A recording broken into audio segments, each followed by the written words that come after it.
예, 여러분 반갑습니다. 이번 주에는 지난주에 이어서 제 소개 조금 더 하고 또 몇 가지 내용으로 공부 진행해 보겠습니다. 우리가 지금 이 코로나 사태 때문에 비대면이 되다 보니까 조금 여러분들 뭐 학교도 못 오시고 우울증 걸린 사람들도 있다고 그러는데 좀 잘 극복하면 좋겠습니다.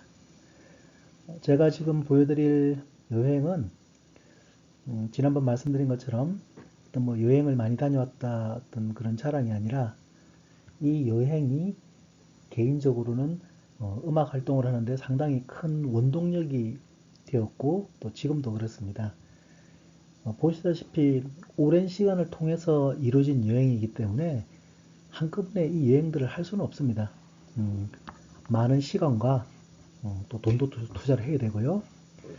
무엇보다도 목표를 가지고 있어야 되니까 여러분들도 뭐 여행이라는 게 꼭 뭐 할 수도 있고 안 할 수도 있지만 젊을 때는 하면 참 좋을 것 같습니다. 그러니까 지금부터 뭐 저랑 같은 코스를 가라는 게 아니라 개인적으로 여행지를 좀 정하시고 거기에 맞춰서 좀 목표를 가지시면 예, 또 좋은 결과가 있지 않을까. 여기에 있는 여행지 중에 한 절반 정도는 돈을 거의 들이지 않고 또 가기도 했습니다. 그러니까 사람이 꿈을 품다 보면은 또 좋은 결과가 생깁니다. 자, 이 정도로 하고 제가 여행지 중에 갔던 것 중에 좀 여러분들과 나눌 수 있고 그 음악적으로 좀 관련이 됐던 곳 몇 가지만 한번 나눠 보겠습니다.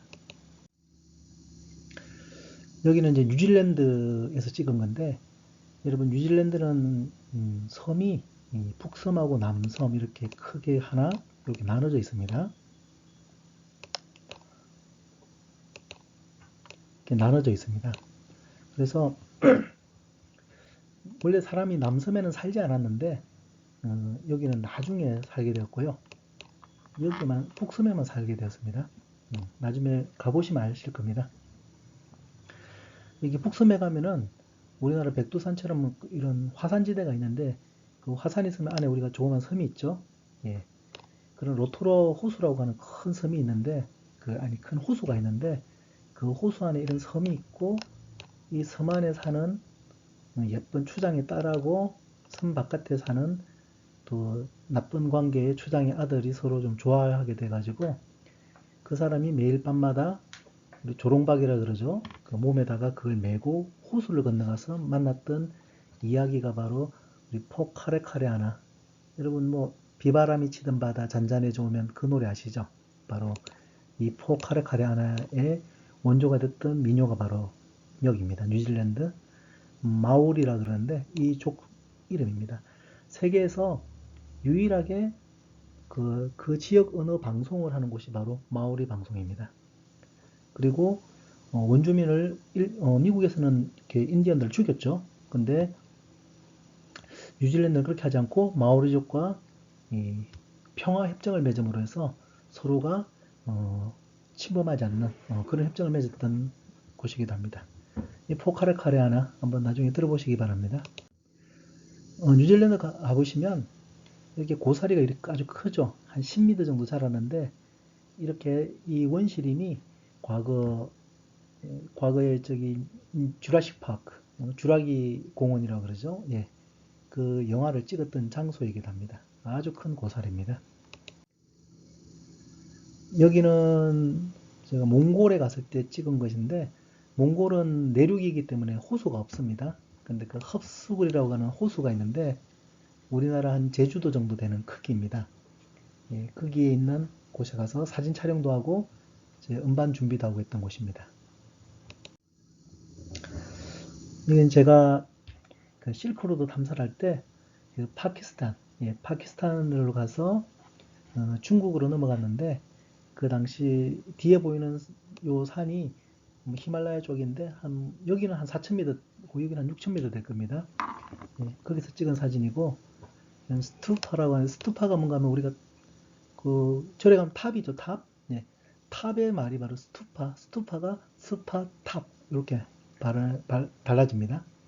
그래서 과거 초기 한 2000년 전에 만들어진 탑이에요. 이게 보관되어 있는 탑입니다.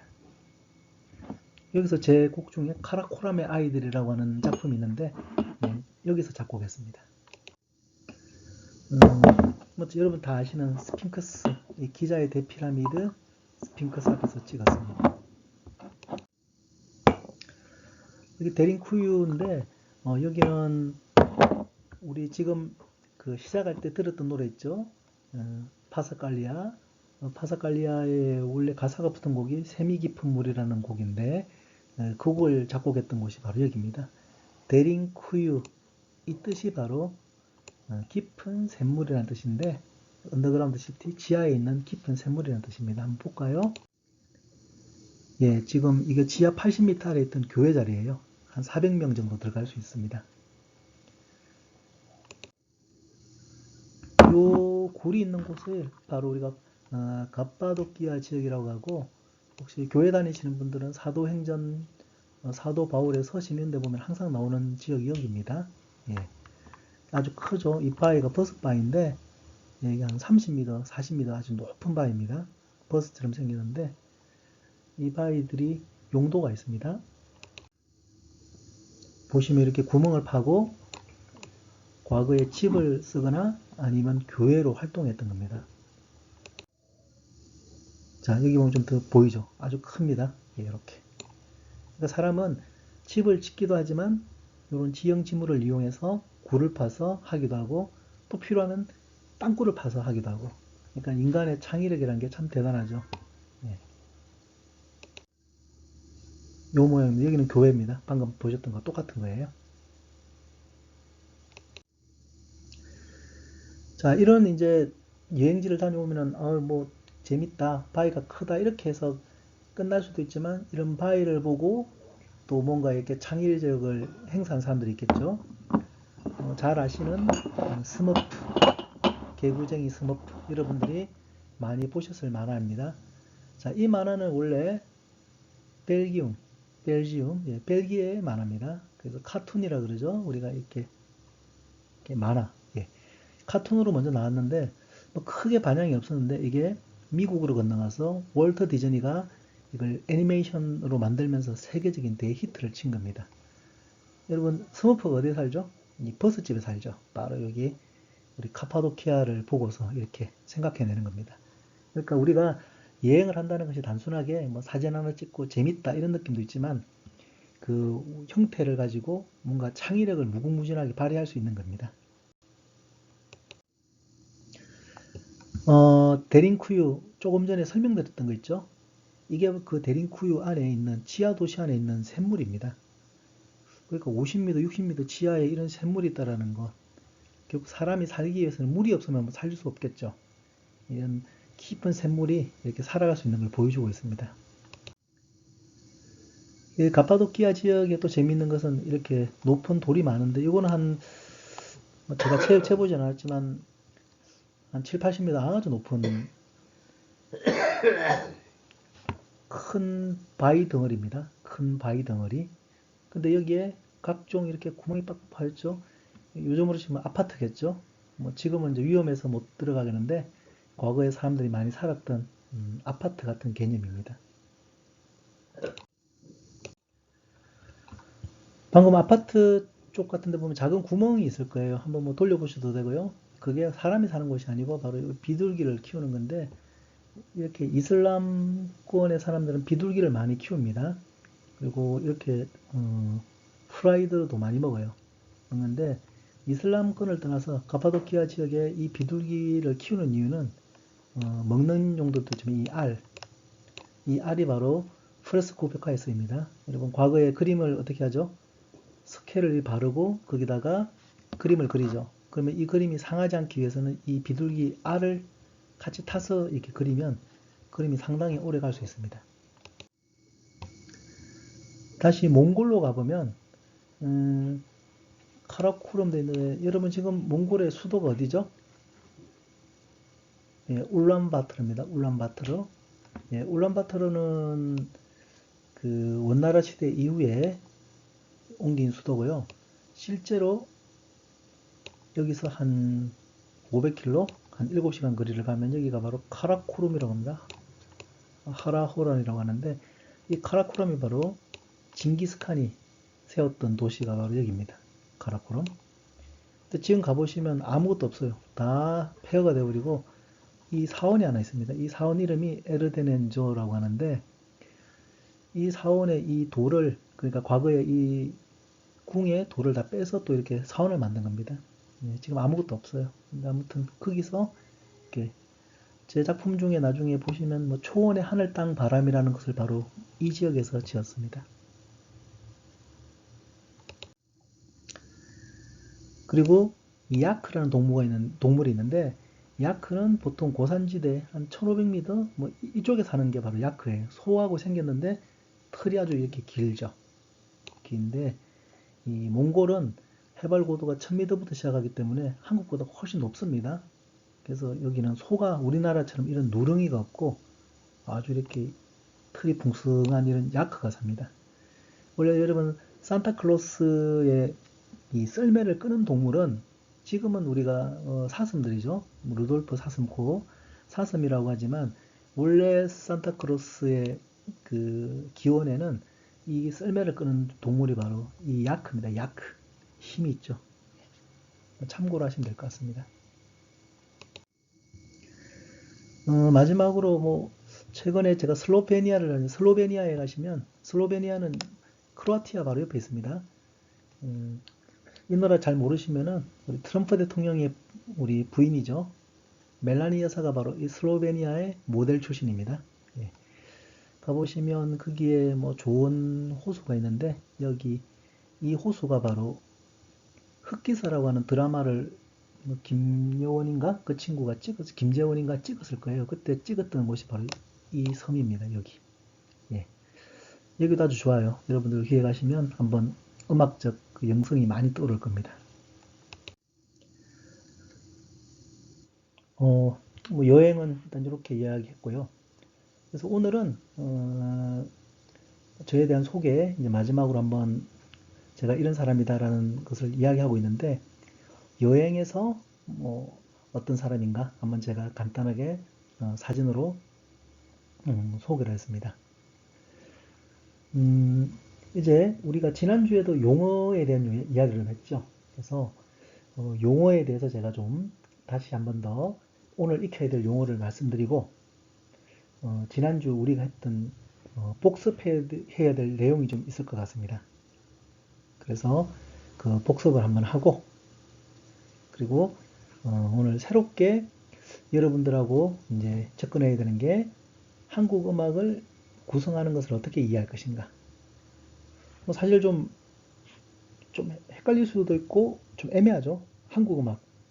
어디까지가 범위가 있지? 사람은 범위를 정해야 되는데 이때 역사적으로 볼 것인가? 아니면 한국 음악에도 여러분 뭐 북한도 있고 남한도 있고 경상도도 있고 전라도도 있고 그렇죠? 그러니까 어디 지역을 볼 것인가? 계층. 뭐 좀 이렇게 아주 이렇게 귀족들이 했든지 아니면 뭐 아주 일반 그 평민들이 했든지 또 있겠죠. 그러니까 이런 것을 어떻게 볼 것인가를 여러분들하고 한번 이야기해 보겠습니다. 결국은 여러분 우리가 처음에 제가 넓게 범위를 잡았지만 조금씩 이제 좁혀 갈 테니까 오늘도 뭐 그렇게 어려운 내용 없을 겁니다. 한번 천천히 들으시면서 충분히 이해가 가능한 이야기들이니까 고개 끄덕이면서 즐겁게 한번 보시고 대신 용어 저랑 꼭 이 수업 시간마다 해야 할 때 익혀야 하는 용어는 꼭 이해하셔야 됩니다. 이 용어를 이해하시는 것이 바로 대학 공부의 핵심입니다. 그럼 우리 또 넘어가 보겠습니다.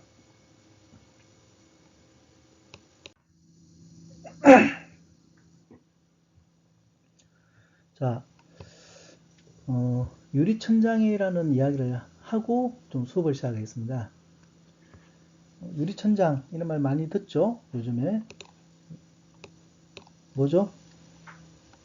뭔가 이렇게 올라가려고 생각하고 힘을 가지고 가는데 딱 가봤더니 잘 보이는데 막상 가보니 거기가 뭔가 이렇게 막혀 있는 더 이상 내가 갈 수 없는 한계를 이렇게 이야기할 때 유리천장 이런 말을 많이 하죠.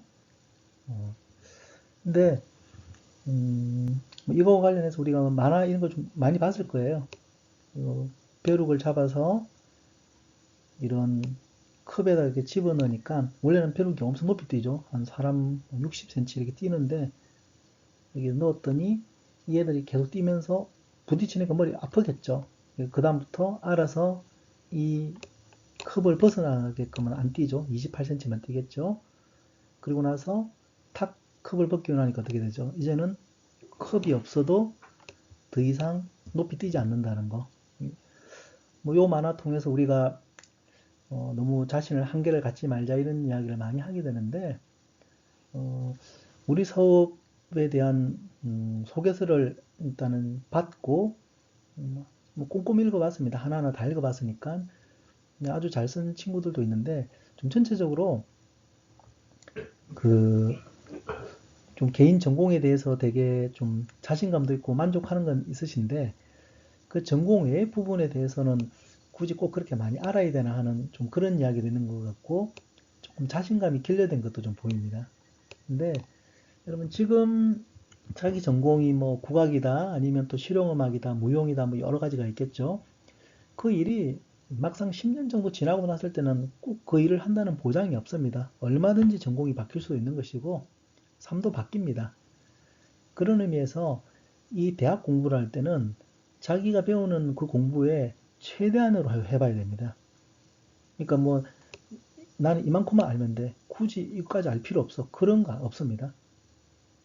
범위를 설정하는 순간 자기를 더 작게 만드는 거니까 그리고 여러분 모두가 다 공부를 다 뛰어나게 잘할 수는 없겠지만 또 공부를 열심히 할 수 있는 친구도 있겠죠. 그리고 지금 수업을 듣는 학생 중에서도 누군가는 뭐 박사 공부도 할 수 있지 않을까요? 뭐 이제 앞으로 교수 하려면 박사 해야죠. 여기서 학사 하시고 또 석사 하시고 박사 하시면 좋으니까 예. 그러려면은 지금부터 뭐 나는 뭐 그냥 이렇게 전문대 과정인데 뭐 그냥 나는 석사 과정인데 이렇게 하지 마시고 또 뭐 얼마든지 뭐 서울대학교 학생들, 카이스트 또 뭐 하버드 대학교 학생들보다 더 뛰어나고 창의력 있게 할 수 있는 게 바로 여러분들입니다. 그러니까 절대로 이런 유리컵 같은 거 없어야 돼요. 없어야 됩니다. 그냥 뭐든지 할 수 있다고 생각하시면 됩니다. 좀 그런 면을 가지고 지금부터 공부를 하시면 더 큰 도움이 되지 않을까 생각합니다.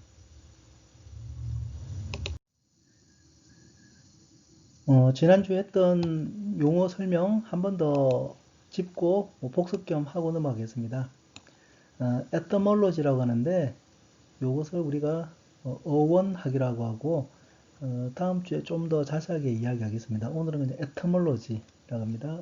어원 말의 근원이 되는 뿌리를 공부하는 학문을 etymology라고 합니다. 그래서 etym어는 어원, 로지 무슨 론 이겁니다. 네. 지난주에 우리 했던 게 methodology. 시험에 낼 때 제가 이 D가 빠져갖고 오류가 났습니다. methodology 되는데 그게 아니라 methodology입니다. methodology. method에다가 logy입니다. methodology. 방법론 이야기했죠. 그러니까 결국 여러분 저하고 지금 하는 이 공부가 뭐 국악이 뭐다, 악기가 뭐다 이거 유튜브 다 있으니까 그런 거는 뭐 시간 낭비예요. 오히려 어떻게 접근할 것인가, 저는 어떻게 보는가를 여러분들이 교수는 어떻게 보는가 이걸 한번 간접적으로 경험하는 것이 바로 이 공부의 목적입니다. 그리고 방법론을 또 제가 제시해야 되고요. 두 번째 에스노뮤지컬러지. 이것도 에스노 민족 음악론, 민족 음악학 이런 뜻이죠. 에스노뮤지컬러지 시험에 나왔죠. 스테레오타입, 타입이란 것은 어떤 하나의 형태인데 스테레오 두 개가 마주 보는, 그러니까 정해진 게 아니에요. 서로가 보는 거에 따라서 이렇게 왔다 갔다 할 수 있는. 그렇지만 고정적으로 어떤 하나를 대상을 정한다 그랬죠. 그래서 이것을 스테레오타입 하면은 고정관념이라 그랬습니다. 근데 고정관념은 맞을 수도 있고 안 맞을 수 있으니까 그런 고정관념을 탈피하기 위해서 노력이 많이 필요하다 이야기까지 했습니다. 스테레오타입. 인터랙션, 인터, 뭐 상호간에 서로 이렇게 서로 마주 보면서 어떻게 한다 액션. 그러니까 내가 이렇게 하면은 여기 반응하고 여기서 하면은 반응하고. 그 우리 수업에 있어서 여러분 인터랙션이 중요한 게 지금 비대면이니까 뭐 질문도 하는 학생들도 있긴 한데 반응을 좀 보기가 좀 어렵죠. 근데 좋은 수업이 되려면 반드시 인터랙션이 있어야 됩니다. 상호간에 이렇게 반응이. 예, 그 이야기했고, 에티몰로지 이 어원학에 대한 것은 다음 주에 좀 더 이야기할게요. 여러분들한테 너무 이걸 많이 하면 또 막 머리 아프실 것 같아서 지난주 힘드니까 한 번 더 이렇게 알려드렸고 대신에 오늘 새로운 단어 나왔네요. 에티몰로지, 어원학. 요 정도만 기억하시면 될 것 같습니다.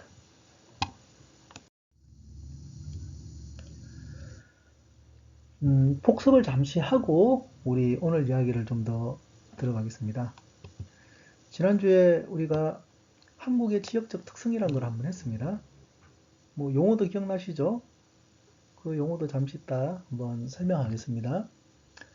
기본적으로 우리나라는 산, 들, 바다 다 있습니다. 없는 나라 많다 그랬죠? 프랑스는 산이 잘 없다 그랬죠? 파리에는 특히. 그리고 벼농사. 그리고 38도 꼭 기억하세요. 대나무.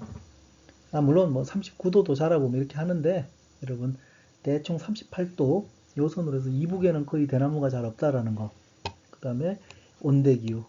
요게 바로 우리 한국 앞으로 음악을 하는 데서도 매우 중요하다라는 점 기억하시고 제가 찍은 사진이라고 여러분들하고 한번 공유했죠. 울릉도. 예, 갈매기가 날아오죠. 독도. 물이 깨끗하다 그랬죠. 뭐 독도도 보면은 뭐 이렇게 섬이 이렇게 몇 개로 있는데 아주 바다가 있습니다. 한국은. 또 물이 깨끗한 독도 바다 보셨고 산과들 이야기했죠. 예, 산이 아주 아름답죠. 에베레스트 산처럼 높지 않고 이렇게 부드럽죠. 들판 참 좋죠. 지금 이거는 가을이죠. 지금은 뭐 아직 모내기 하기 전인데 들도 있고 벼농사 방금 설명을 했죠. 예, 우리나라는 벼농사니까 양을 키우기도 하지만 우리나라에 양 키우는 사람 많이 없죠. 몽골 같은 데 가면 양 엄청 많이 키우죠. 예, 벼농사라는 점. 가을이죠. 이렇게 가면. 이것도 지난주 보셨습니다. 그리고 대나무. 이제 대나무는 다음에 저랑 아주 이야기를 많이 나눌 소재인데 대나무가 많아요. 지금 사진을 제가 하나, 두 개, 세 개, 한 겹쳤는데 이 대나무가 종류가 다 다릅니다, 여러분. 달라요. 두꺼운 대나무 있는데 대나무는 방금 전에 제가 위도 몇 도에 자란다 그랬죠? 38도. 예. 요거 여러분들이 기억하시고 이제 이야기하시면 좋습니다. 일단 대나무가 우리나라 많다. 요거 사계절이 제가 뚜렷하다 그랬습니다. 뭐 스프링, 썸머, 폴, 윈트. 폴은 뭐 어텀, 가을이죠. 봄, 여름, 가을, 겨울. 철쭉. 한국에서 지금 볼 수 있는 이 장면입니다. 여름. 여름이 되겠네요. 아주 시원한 물길이 나옵니다. 여름. 가을. 방금 전에 그 들판을 볼 때 노란 싹이 있었죠. 이삭들, 추수. 그런 건 다 가을이죠. 단풍. 2학기 때는 또 이렇게 단풍을 보게 되겠네요. 겨울. 빙벽 등반을 하는 사람도 있겠지만 이렇게 우리가 눈꽃이라 그러죠. 아주 아프리카 사람들이 이거 못 봅니다. 한국에만 있는 거니까. 아니, 한국만 있는 게 아니라 이제 이렇게 사계절이 분명한 곳에 있겠죠. 아무튼 한국은 이렇게 분명한 날씨를 가졌다. 이게 아주 특징입니다. 마지막에 지난주에 설명을 드렸던 것 중에 하나가 요거죠. 예술에 영향을 주는 항목 하면서 어디 살 것인가, 기온이 어떨 것인가, 사람 중요하다겠죠. 사람. 네. 음식도 이야기했고요. 오페라 이야기하면서 이태리 오페라하고 독일의 징슈필도 잠시 이야기했죠. 오페라의 한 95%는 다 이태리 오페라고 나머지는 뭐 프랑스, 독일인데 독일 징슈필은 노래 가사 대사를 넣어서 연극적으로 하면서 노래를 한다는 것. 그 징슈필의 대표적인 게 바로 모차르트 음악의 마술피리, 마적이라 그러죠. 마술피리. 그래서 이 모차르트의 위대함이 바로 독일 말로 오페라를 하기 힘든 것을 만들어냈다는 점 대단한 거죠. 그리고 마지막으로 천년자원, 목재돌. 제가 38도에 뭐가 자란다까지 대나무 이야기했죠. 그러니까 대나무가 한국은 있으니까 관악기는 한국 악기 관악기는 뭘 쓴다 전부 다 대나무를 쓰죠. 그러니까 이런 천연자원이 예술에 영향을 준다는 거. 그러면서 지난주 시험 냈죠. 사람과의 몸과 그리고 자연은 서로가 유기적으로 영향을 주고 떨어지지 않는다. 뭐 떨어지지 않는다보다도 영향을 주고 받으며 살아간다. 제가 뭐라고 했죠? 예, 대부분 다 맞추셨는데 몸, 도, 불, 이. 이거 시험에 여러분 대면 수업하면 제가 반드시 시험 내겠습니다. 한자로 기억하세요. 한자로. 신토불입니다. 우리의 인간과 자연은 둘이 아니다. 떨어지지 않는다. 서로 상호 영향 준다. 결국 인간의 음악, 그 문명과 자연도 떨어지지 않는다. 이렇게 폭넓게 해석이 되겠죠? 네. 이런 생각을 가지고 조금 더 우리의 범위를 넓혀가겠습니다.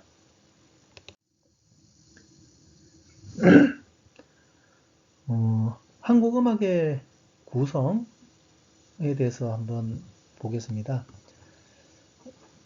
오늘 이걸 다 한다는 게 아닙니다. 오늘은 여기 분류, 한국 음악의 분류가 오늘 우리가 할 내용이에요.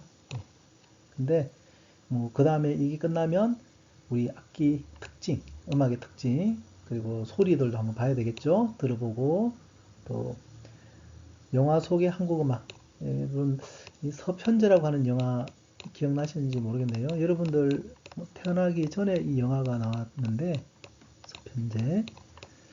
이것은 제가 여러분들과 대면 수업을 할 때 함께 좀 서머라이징 된 것을 보면서 이 영화와 실제에 대한 좀 이야기를 나누겠습니다. 일단 오늘은 여러분들과 한국 음악의 분류 이렇게 하겠습니다.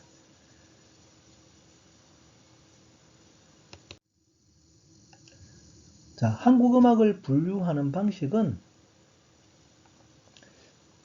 역사적으로 볼 것인가, 지역으로 볼 것인가, 계층으로 볼 것인가 이렇게 나눠집니다, 여러분. 다시요. 역사로 볼 것인가, 지역으로 볼 것인가, 계층으로 볼 것인가. 실용음악을 하건 클래식 음악을 하건 어떤 음악을 하더라도 반드시 이 구분을 하셔야 됩니다. 이거 없이 우리가 카테고리, 뭐 범주 이런 이야기를 하죠. 범위가 없이 그냥 한국 음악? 그거는 말이 안 됩니다. 자, 그리고 음악이 아니라 어떤 공부를 하더라도 항상 이런 분류를 하면서 공부를 하셔야 남들보다 좀 더 논리를 가지게 되는 겁니다.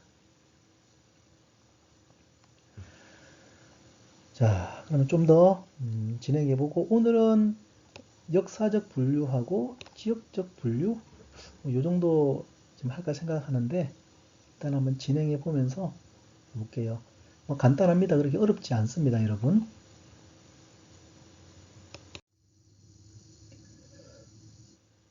역사적 분류. 결국 우리가 역사라 그러죠. 히스토리.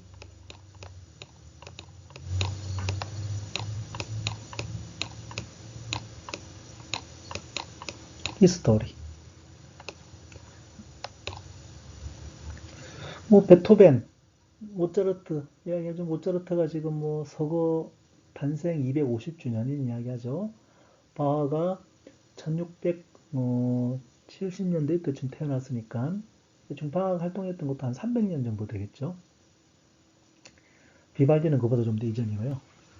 우리가 지금 뭐 클래식이라고 하는 이야기들도 다 보면은 거의 400년이 안 됐습니다. 대부분 한 300년에서 200년 이 당시 음악들이 지금 클래식이 되었고 그 이후에 대중음악이라는 형태가 생겼죠. 그러면서 뭐 팝, 뭐 그다음에 폭송, 팝송, 뭐 또 팝송 안에는 이제 뭐 재즈 이런 게 나눠지겠죠. 재즈, 네, 이런 것들이 나눠지는데 자, 이런 것들을 좀 더 시기적으로 보는 것. 시기. 바로 우리가 타임이라고 그러죠. 시기. 예, 타임이라고 합니다. 오늘 여러분들 적어도 뭐 상고, 삼국시대, 그냥 여러분 국사 시간 때 한 번씩 다 들어본 이야기인데, 내가 보는 음악을 어디로 볼 것인가, 그걸 한번 관점을 먼저 정하셔야 됩니다. 여기 보니까 상고 시대, 상고라 되어 있죠. 상고, 이런 뜻이죠. 상고, 오래된 고자인데 오래된 것보다 더 위에, 이런 뜻입니다. 그러니까 우리가 보통 역사 시대라고 하는데, 여러분 역사의 뜻이 뭐죠? 역사. 우리가 역사할 때 사자를 이렇게 씁니다. 예. 역사가 뭐죠? 히스토리. 그냥 말을 하고 모두가 지나가 버리면 그것은 역사가 안 되죠. 그 내용들을 어떻게 해야 되는 거? 그림을 그리건 글로 쓰건 하여튼 무언가를 기록할 때 그것을 역사라고 하는 거죠. 그러니까 우리가 그 선사시대 이런 말도 쓰죠. 선사시대. 우리 선생님 할 때 이 선자를 씁니다. 먼저 태어나, 먼저 선, 이렇게 사자. 무슨 말이죠? 역사보다 이전의 시기. 그러니까 역사가 없었던 시기. 우리 뭐 신석기, 구석기는 말 쓰죠. 이때는 사람들이 뭔가 글자로 쓰거나 하지 않다 보니까 생활을 한 건 알겠는데 유물이 발견되니까요. 도대체 어떻게 했는지를 갖다가 기록이 없는 상태. 그런 것을 보통 선사시대라고 이야기하죠. 그런 선사시대를 조금 지나면서 혹은 뭐 그냥 선사시대를 다 합해가지고 그냥 상고시대, 아니 오랜 옛날 이런 뜻입니다. 그리고 우리가 이제 제일 아는 시대가 뭐죠? 삼국시대죠. 뭐 고구려, 백제, 신라 나오죠. 그러니까 뭐 그전에는 고조선도 있었겠지만 이런 시대가 끝나고 나면 어떻게 되죠? 신라가 통일한 다음에 신라가 망하면서 뭐 후삼국 시대라고 또 하죠. 후백제 이렇게 나오죠. 그리고 이후에 고려가 나오죠. 고려시대. 예. 고려시대는 서기 900년 되니까 한 1100년 이때쯤부터 시작된대요. 자, 고려시대가 한 500년 이어지다가 또 어떻게 되죠? 망하고 태조 이성계가 조선을 건국하죠. 조선시대가 되고. 또 조선도 한 500년 정도 흘러가죠. 흘러가다가 고종 지나고 순종 때 일본이 침략해서 나라가 망해버리죠. 망하면서 우리 한국에서는 1910이라고 그러죠. 10년부터 45년까지가 이걸 뭐라 그럽니까? 일제시대, 일본 제국주의 시대, 뭐 혹은 일제강점기, 일제가 강제로 점유한 시대 말씀입니다. 자, 45년이 끝나면 어떻게 되죠? 뭐 그다음부터 이제 한국이 뭐 대한민국이라는 국호를 가지고 살아왔죠. 뭐 6.25도 겪었지만 지금까지 온 겁니다. 그러니까 자, 이런 역사적인 시대 배경이 있는데 자, 좀 지우고 갈까요? 여러분 어떻습니까? 이렇게 역사적 배경이 있는데 우리가 국악이라고 하는 것, 국악, 어디까지가 국악이죠? 여기, 여기, 여기, 아니면 여기? 뭐 다 해당될 수도 있겠죠.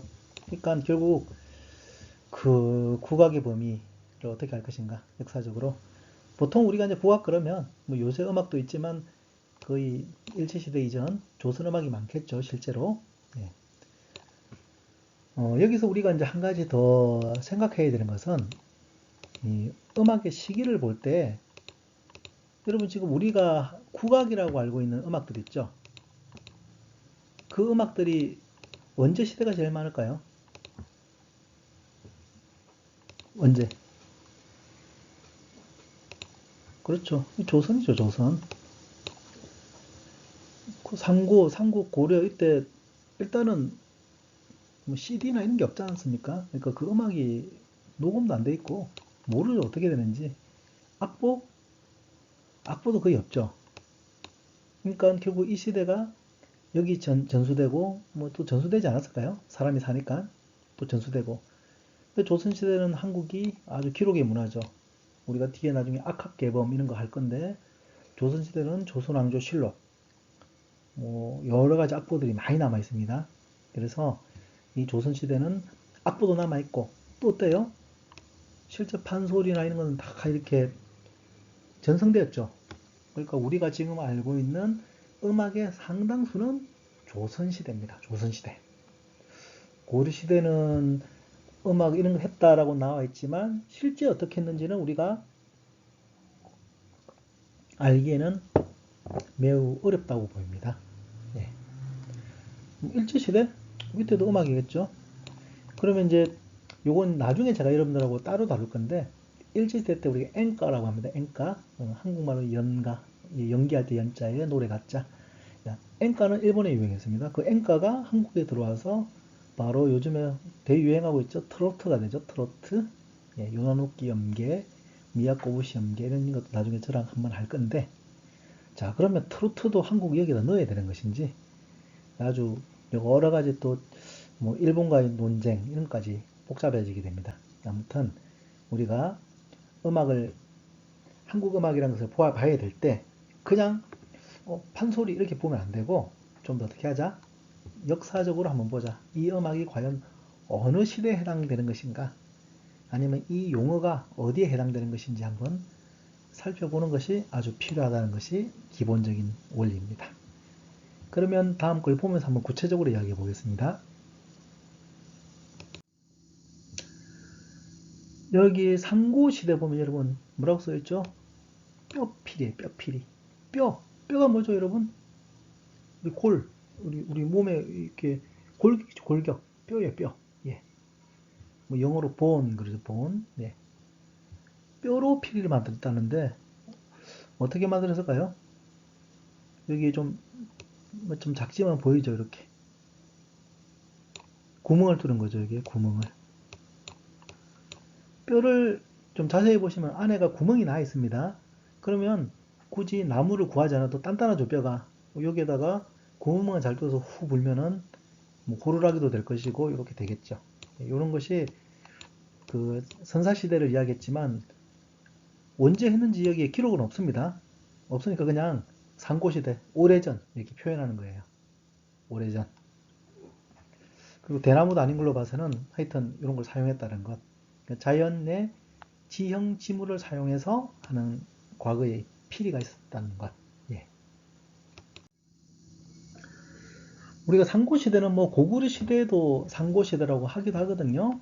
요 무덤이 이게 무덤이에요. 무덤인데 어딘가 하면 여러분 고구려 시대 무덤입니다.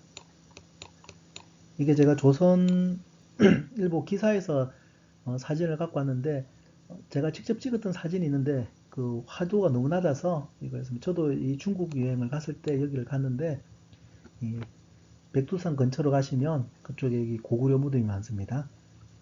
보시면 여기 팔각형 고구려는 돌을 팔각형으로 쌓습니다. 이렇게 팔각형으로 쌓아서 돌을 올려서 점점 이렇게 좁혀 나가는 방식인데 여기에 이렇게 그림들이 있죠. 예, 이런 그림들을 보고서 여기는 없는데 지금 악기 그림이 있습니다. 악기들을 보고서 아 과거에 이런 연주를 했겠구나 그렇게 이해를 할 수 있겠죠. 그래서 이런 악기들을 보고 하는 것을 그림이라 그러죠. 우리 아이콘 이런 말 쓰죠. 아이콘. 그 노트북이나 컴퓨터에 보면 우리 애플리케이션처럼 이렇게 아이콘이 아시겠죠? 아이콘 상징하는 이런 기호죠. 아이콘을 가지고 그림을 이해하는 방식을 아이코노그래픽스라고 하는 그런 장르가 있습니다. 그런 도상학이라고 하는데 또 그런 공부라는 장르가 있습니다. 음악도 이건 미술과 관련이 됩니다. 그리고 상고시대입니다. 그러니까 상고시대는 사실 뭐 어떻게 했는지 알 수가 없죠. 전혀 뭐 기록도 없으니까 그냥 아프리카 하는 사람들 보면서 대충 저렇게 하지 않았을까 좀 짐작을 할 수밖에 없습니다. 자, 그래도 이제 우리가 알고 있는 이제 고구려가 나왔습니다. 오늘 보시는 여러분 악기는 다음번 악기론 시간에 자세하게 다룰 겁니다. 이 악기의 소리, 구성 원리니까 오늘은 일단 여러분들과 어떤 거죠? 우리 한국 음악을 어떻게 바라볼 것인가? 그 구성 요소를 첫 번째 뭘로 바라본다? 역사로 바라본다는 점. 악기가 나왔죠. 금운고. 자, 이 금운고는 바로 고구려입니다. 여러분들 뭐 다 아시겠지만 제가 그냥 한국 지도라고 봅시다. 여기 휴전선 있고 고구려가 여전히 여기죠. 이 지역이죠. 요렇게 만주까지. 그 다음에 백제가 이쪽, 신라가 이쪽이었죠. 자, 이쪽에서 고구려에서 쓰던 악기가 뭐다? 금운고. 지금은 뭐 한국에서도 많이 쓰고 있는데 아무튼 이 기원은 금운고. 그러니까 여러분들이 고구려에서 기원된 악기는 뭐다? 딱 그러면 뭐가 생각해야 됩니까? 금운고예요. 금운고. 참고로 요거만 한번 볼까요? 금운고 이렇게 이걸 여러분 괴라 그러는데 괴라 그러는데 우리 뭐 기타 치는 친구들 많이 있으니까 기타에서 이걸 뭐라 그래요? 이런 것을 프렛이라 그러죠. 프렛. 어떤 음과 음을 칸을 나눠주는 것을 프렛이라고 하는데 우리 금운고에서는 이 한 칸 한 칸을 괴라 그럽니다. 괴. 네, 괴. 아무튼 좀 이따 보시면 가야금은 이 괴 없어요. 그래서 가야금과 금운고를 가장 구분할 수 있는 게 이겁니다. 그리고 줄은 6줄이에요. 자세한 우리 또 금운고에 대한 이야기는 악기론부터 하기로 하고 일단 삼국시대를 대표하는 악기 금운고는 어떻게 된다? 어디 나라 악기였다? 고구려.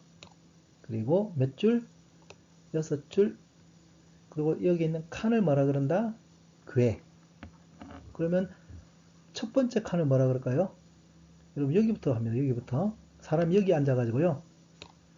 이렇게 오른손 퉁 튕기고 죄송합니다. 오른손 여기 퉁 튕기고 왼손으로 여기를 짚는 겁니다. 여기를.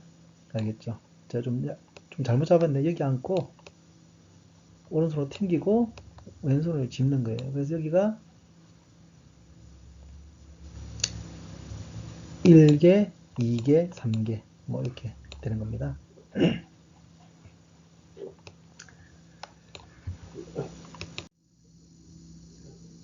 우리가 삼국시대 하면 또 백제를 뭐 놓을 수 없죠. 근데 우리가 지금 역사 시간이 아니니까 그냥 뭐 백제에 대해서는 아시겠지만 백제는 크게 보면 이 고구려의 비슷한 사람들이 이렇게 유민들이 이렇게 만드는 게 백제입니다. 그러니까 백제는 여러분 고구려 음악과도 상당히 유사한 면이 있습니다.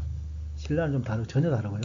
자, 요거는 그 백제 금동향로라고 2000년 초반에 이렇게 발견된 부여의 전라도 쪽에서 발견된 향로입니다. 향로. 향을 넣고 하는 이게 그릇인데 이게 왜 중요한가 하면은 여기 여러분 좀 이따 인터넷 한번 찾아보세요. 금동향로에 보면 5가지 악기가 이렇게 나와 있어요. 뭐 비파도 있고 이렇게 뭐 피리 같은 것도 불고 있고요. 예. 요걸 보고서 제가 이야기했죠. 아이코노그래피, 도상학이라 그랬죠. 이런 걸 보고서 백제에서 적어도 이런 악기를 했겠구나.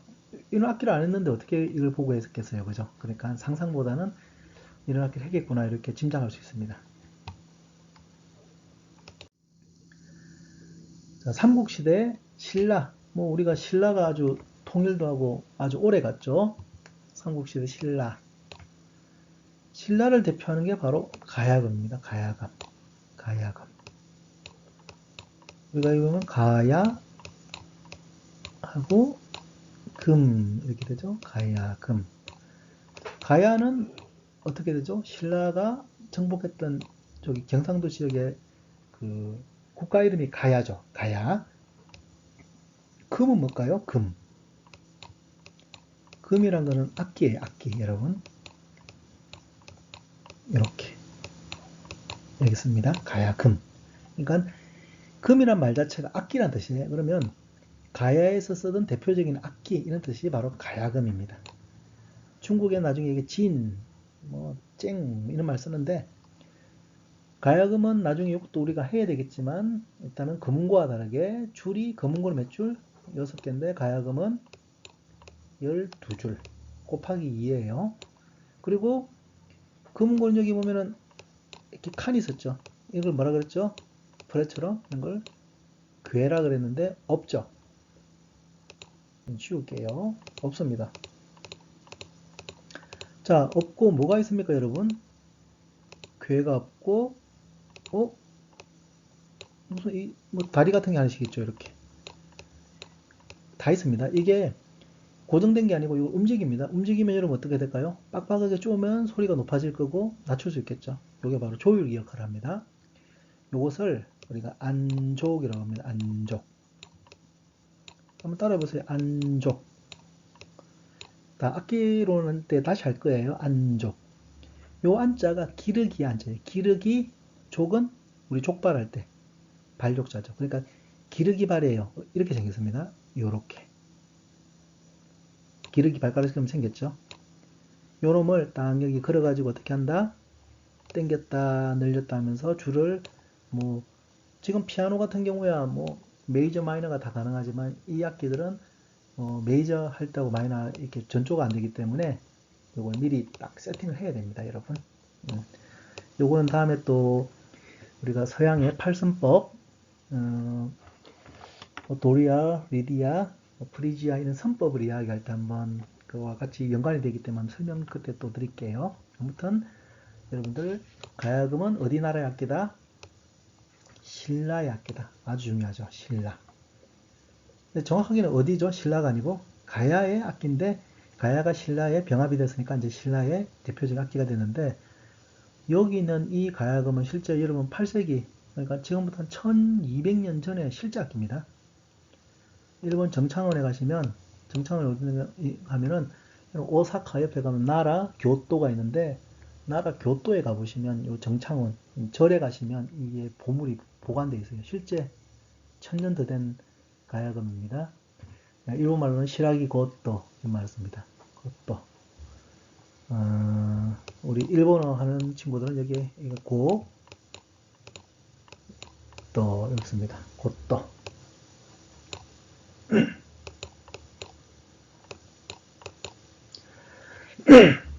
자, 자, 그럼 우리가 이제 고구려 백제, 신라를 이야기했는데, 뭐, 백제는 좀 고구려와 좀 유사 있게 생각하시면 되는 거고요. 기본적으로 방금 우리가 본 악기가 바로 검은고, 고구려, 가야금, 신라. 검은고 6줄, 가야금 12절, 검은고, 괴, 가야금, 안족. 요 정도로 우리가 일단 이해하시면 될 것 같습니다. 이제 신라 시대로 오시면 바로 대성악이라고 하는 뭐 위대합니다. 제가 보기에는 이런 음악이 펼쳐집니다. 대성악. 국사 시간에 대성아악이라고 배웠을 것 같은데 한번 기억을 더듬어 보시기 바랍니다. 대성아악. 이 아자를 빼기도 합니다. 우리가 단하다, 아정하다 할 때 쓰는 것. 아자를 빼서 대성악, 대성악. 이게 1200년대에 중국은 뭐 수당송 뭐 배웠죠, 여러분들. 당나라, 송나라식입니다. 송나라. 송나라에서 대성악이라고 하는 이게 유교와 관계됩니다. 제사. 이게 바로 고려로 들어오게 되는 겁니다. 고려로. 자, 여러분 대성악이 어떤 건가 하면은 지금 여러분 뭐 저기 뭐 종묘제례, 무묘제로 가보시면 그런 형태를 대성악입니다. 또 종묘제례는 세종 때 바뀌었기 때문에 조금 뭐 좀 복잡한 이야기인데 자, 대성악을 상징하는 게 바로 이 악기들이에요. 요것도 우리가 나중에 다시 악기론 시간 때 하겠지만 요거 뭐 고등학교 때 배웠을 거예요. 이거 편종, 종이라고 합니다. 편종. 이거 뭘까요? 편경, 옥돌경자입니다. 돌. 하나, 둘, 셋, 넷, 다섯, 여섯, 일곱, 여덟, 16개입니다. 요거 16개. 종이 16개 달렸고 실로폰처럼 치는 거예요. 요게 편종과 편경이 이 궁중음악에서 사용했던 건데 일반 뭐 민간인이 사용하는 거 아닙니다. 이런 음악이 악기가 언제 들어왔다? 신라시대 아니에요. 언제? 고려시대 때 대성악이라고 하는 이 형태로 들어온 겁니다. 일종의 오케스트라 형태가 수입된 거예요. 한국에. 그러니까 우리는 지금 이 악기를 한국 고유악기라고 이야기하지만 역사적으로 보면 어디 악기죠 원래? 그렇죠. 중국 악기입니다. 중국 악기. 근데 중국의 악기가 우리나라 와서 1000년이 넘으니까 또 어떻게 되는 거죠? 이제는 우리나라 악기가 되는 거죠. 그러니까 딱 요거 보면은 적어도 신라 시대는 아닌 건 알겠죠, 그죠? 예, 넘어가 보겠습니다.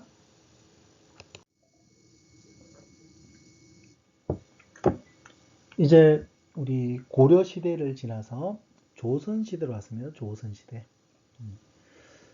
뭐 고려 시대의 음악도 어떤 음반이라든지 어떤 음반은 당연히 없겠죠. 악보들을 살피기가 쉽지가 않습니다. 근데 뭐 국어 시간에 조금 들었던 분들 뭐 고려가요 기억나시나요? 뭐 청산에 사르르었다, 뭐 얄리얄리 얄랑형, 얄라리 얄라, 뭐 고려가요, 또 뭐 남녀간에 너무 뜨거운 애정 표현을 해서 뭐 남녀 상렬지사 이런 말씀 들어보셨을 건데 그 고려시대 악보조차도 실제로는 바로 조선시대 때 정리된 겁니다.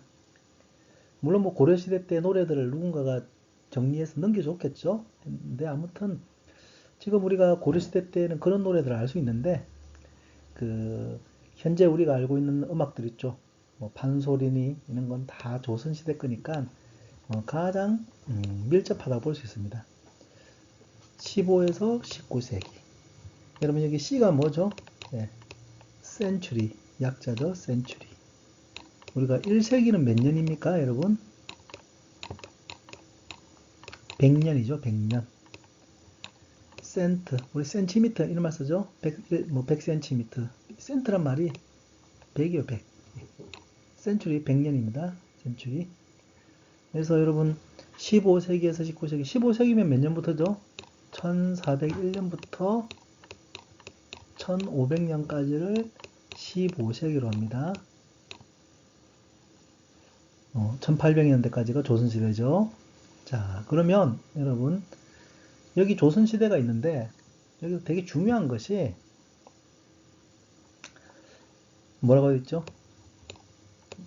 누구나가 아는 전쟁. 임진왜란 누구 생각납니까? 그렇죠. 이순신 장군이죠. 임진왜란이 언제 일어났죠, 여러분? 이거 좀 지울게요. 언제 일어났죠, 여러분? 콜럼버스 대륙 발견과 상당히 관계가 있습니다. 관계 있는 거 아는데, 자, 콜럼버스는 1492년에 신대륙을 발견했습니다. 그러면 이순신 장군은 1592년입니다. 100년 차이죠. 그래서 임진년에 일어나고 도요토미 히데요시가 물러났다가 정유년에 다시 또 침범합니다. 그것을 정유재란이라고 하는데 우리가 임진왜란과 정유재란을 합해서 보통 임진왜란 총 7년간 전쟁을 이야기합니다. 그러니까 이순신 장군이 돌아가신 것은 임진왜란 때 죽은 게 아니고 정유재란 때 돌아가신 겁니다.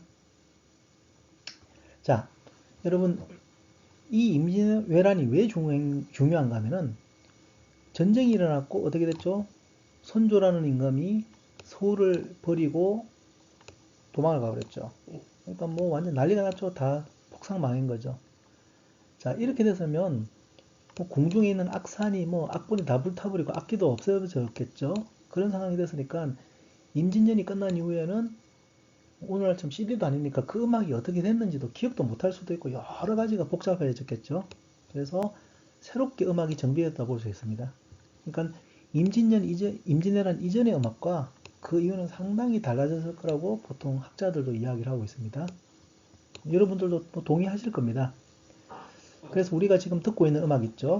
전통이라고 듣고 있는 많은 판소리, 시조 이런 것들이 임진왜란 이후, 자, 임진왜란 이전을 뭐라 그럴까요? 조선 전기. 이후를 뭐라 그럴까요? 조선 후기라고 합니다. 그러니까 조선 전과 조선 후기를 가르는 바로 중요한 전쟁이 뭐다? 임진왜란이 되는 겁니다. 예, 여러분 오늘 요 정도만 일단 이해하시면 됩니다. 자, 조선시대 음악들이 있다. 예, 내가 하는 우리 한국 음악이 어디에 해당된다? 조선시대. 일단 요 정도로 이해하시고 이제 이게 바로 마지막 시기입니다. 현대가 있는데 현대야 뭐 오늘날이긴 한데 언제죠? 처음에 설명드렸죠? 맞습니다. 일제시기입니다. 1945년 8월 15일 날 우리가 해방이 됩니다. 자, 일제시기가 되면은 우리 국악도 있지만 여기 제가 쓴 이 악보가 있습니다. 오선보예요. 시계. 이건 일본 노래입니다. 이거는 우리 영국 국가인데 피난처에 있으니 한란을 받은 자 이리오라. 뭐 찬송가 아시죠? 여기는 우리나라 말로 높으신 상주님, 높으신 상주님 이렇게 노래 부릅니다. 그러니까 전통도 상실되고 일본식 음악이 유행하던 시기가 이 시기입니다. 자, 그러면 가야금, 한복 입고 하는 그 음악만 우리 한국 음악인가? 아니면 이 시기에 이런 것도 한국 음악인가? 이런 논쟁도 퍼지겠죠. 뭐 아직까지도 여러분 뭐 해결되지 않은 논쟁이에요. 근데 뭐 일본 노래 자체를 한국 음악이라고 하진 않겠죠. 아무튼 우리나라에서 어떤 변화되는 과정 속에 있었던 음악들도 크게 보면은 한국 음악 연구 소재가 되기도 합니다. 여러분. 요거는 요즘에 뭐 우리 국악을 이야기할 수 있는 것은 수도 없이 많습니다. 많은데 그냥 사진 한 장으로 제가 오늘 수업을 정리할까 합니다. 어린이들이 이렇게 사물놀이 하고 있죠. 자, 어린 아기들이 아주 뭐 예쁘게 장구를 잡고 있는데 요즘에 우리 뭐 대부분 뭐 국악 그러면은 여러분 사물놀이만 떠오르죠. 또 사물놀이 대표하면은 뭐 김덕수 선생님 이렇게 생각나시는데 지난주에 용어 설명을 하면서 어떤 대상에 대한 고정관념 이런 걸 뭐라 그랬죠? 네, 스테레오타입이라 그랬죠. 일종의 우리가 국악 그러면요 사물놀이 이런 것도 어떤 한국 음악에 대한 것을 고정관념을 고착할 수 있는 것입니다. 그러니까 너무 사물놀이만 있는 게 아니라 엄청 많으니까 일단 많은데 이게 하기 편하고 쉽다 보니까 사물놀이를 많이 하게 되는데 뭐 요것만 있지 않다는 거 일단은 좀 이해하시고 오늘은 역사적으로 한번 살펴보는 것으로 정리를 했는데 어떻게 되죠? 상고시대, 예, 그 다음에 삼국시대가 있었고 고구려 백제 신라 이야기하면서 뭐 금운고 가야금 설명드렸습니다. 그리고 그 다음에 고려시대가 있고 고려시대 때 꼭 기억해야 되는 게 어떤 음악? 대성악이라는 것이 들어왔다라는 것. 그리고 조선시대가 고려를 이었는데 고려는 불교가 아닌 유교의 나라여서 제사를 지내는 이런 나라죠. 여기 유교의 나라에서 특히 뭐 엄청나게 음악할 게 많지만 꼭 기억해야 될 단어 하나, 전쟁 뭐 하나, 임진왜란. 예, 중요하죠. 임진왜란. 임진왜란이 끝나고 이제 조선 후기로 갔다가 결국은 일본이 침략했죠. 침략해서 결국 일제시대가 되었고 그러면서 우리나라 전통적인 요소들이 아주 많이 없어져 버렸죠. 또 해방이 된 다음에 이제 우리 현대 음악이 되고 있습니다. 뭐 현대는 뭐 다룰 게 많다고 또 말씀드렸고요. 요 정도 여러분 역사적으로 요것은 여러분 서양 음악도 한번 생각해 볼 수 있습니다. 그 음악이 어디 해당하는지 우선